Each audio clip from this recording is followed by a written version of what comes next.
We're gonna be able to tour three main areas tonight. So the first one is right behind you. So if you look at Beth in the back, wave Beth. So just beyond her to the left is our new middle school, high school office area. And this was expanded for a couple of different reasons and moved. This used to be the high school office area.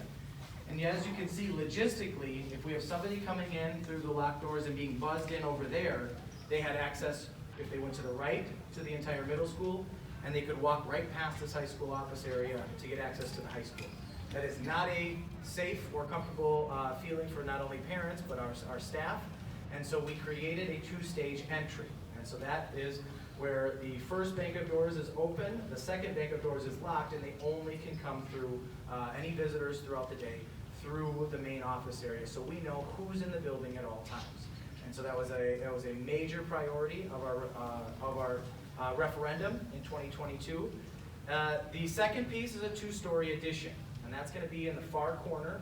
You can probably see it as you're going along the highway that we added on over there. The upstairs is a new classroom for our VAMS E2, so our Montessori school, and the bottom level is a 5th grade science and social studies classroom.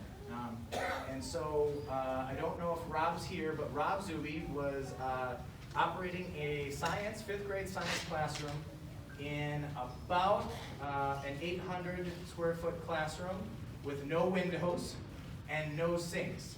I don't know how you teach science in a room with no sinks. It had to be interesting, but he does not have that problem any longer.